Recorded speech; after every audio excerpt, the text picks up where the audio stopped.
নমস্কার বন্ধুরা, আজ আমি পাঁচমিশালি সবজির ভীষণ স্বাদের একটা রেসিপি আপনাদের মাঝে শেয়ার করছি। এটা গরম ভাতের সাথে সাথে রুটি পরোটার সাথে খেতে কিন্তু ভীষণ ভালো লাগে। তো আমি এখানে কী সবজি নিয়েছি সেটাই আপনাদের সাথে শেয়ার করছি।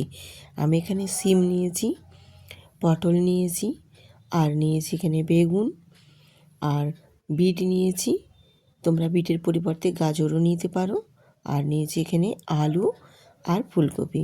ফুলকপির পরিমাণটা একটু বেশিই নিয়েছি, কারণ ফুলকপিটা এই সবজিটার মধ্যে থাকলে খেতে বেশ ভালোই লাগবে।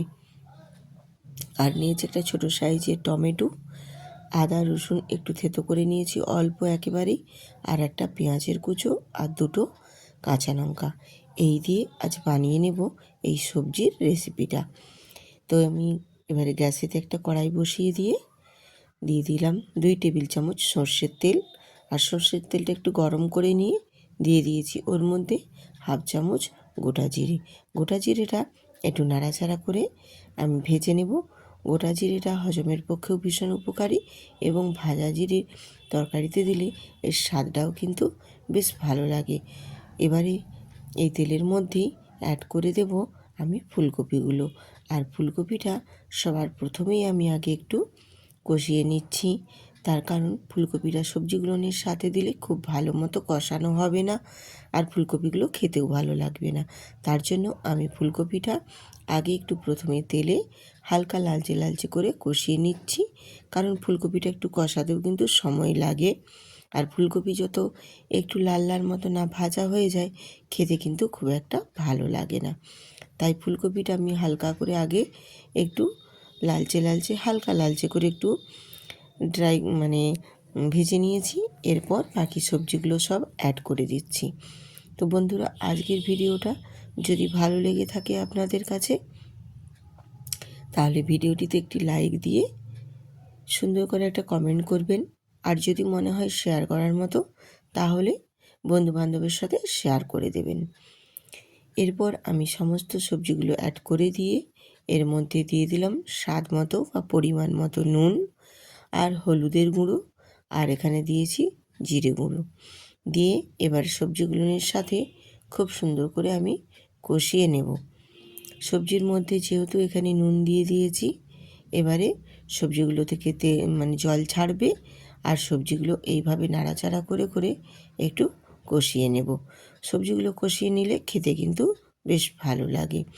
এবারে একটা ঢাকনা দিয়ে ঢেকে দেব অল্প কিছুক্ষণের জন্য, কারণ যেহেতু আমি এখানে জল দিয়েছি, নুন দিয়েছি, সবজির থেকে জল ছেড়ে বেরোবে, সেই জন্য অল্প একটুক্ষণ ঢাকা দিয়ে তারপর আমি আবারও ঢাকনাটা খুলে আবারও নাড়াচাড়া করে নিচ্ছি। সবজিগুলোকে এইভাবে একটু কষিয়ে নিলে সবজিগুলো খেতে কিন্তু বেশ ভালো লাগবে, আর সবজির যে একটা কাঁচা গন্ধ থাকে সেই কাঁচা গন্ধটাও চলে যাবে। এরপর আমি এর মধ্যে দুটো চেরা কাঁচা লঙ্কা দিয়েছি, আর দিয়েছি আদা আর রসুন একটু থেতো করে নেওয়া, আর পেঁয়াজ কুচো দিয়ে সবজিগুলোর সাথে আবারও বেশ ভালো মতো একটু নেড়েচেড়ে কষিয়ে নিব, যতক্ষণ না মোটামুটি পেঁয়াজ আদা রসুনের কাঁচা গন্ধটা চলে যায়।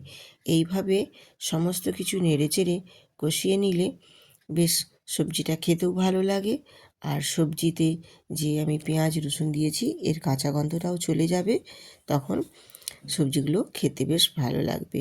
আবারও একটু ঢেকে দিয়েছিলাম যাতে করে সবজিগুলো খুব ভালো তাড়াতাড়ি সেদ্ধ হয়ে যেতে পারে। এইভাবে ঢেকে ঢেকে রান্না করলে সবজিগুলো কিন্তু খুব ভালোভাবে তাড়াতাড়ি সেদ্ধ হয়ে যাবে। তো আমি একটা আলু দেখিয়ে দিচ্ছি, দেখো খুব সুন্দরভাবে সেদ্ধ হয়ে গেছে। আর যেহেতু এখানে আমি বিট দিয়েছি, সেক্ষেত্রে সবজিগুলোর সব কালার কিন্তু একদম চেঞ্জ হয়ে গেছে। এরকমভাবে খেতেও কিন্তু বেশ ভালো লাগে। এরপর আমি দিয়ে দিলাম টমেটোটা আমি সবশেষেই দিয়েছি। টমেটোটা সবশেষে দিলে কী হলো বলো তো, এর সবজিটার স্বাদটা বেশ ভালো লাগবে, আর টমেটোটাও একেবারেই গলে যাবে না, হালকা একটু ক্রাঞ্চি ভাব থাকবে, খেতে বেশ ভালো লাগবে। এই রেসিপিটা রুটি পরোটার সাথে সাথে গরম ভাতেও খেতে ভালো লাগবে, যেমন রুটি পরোটার সাথেও বেশ ভালো লাগবে। সবজিগুলো বেশ সুন্দরভাবে দেখো সেদ্ধ হয়ে গেছে একেবারে।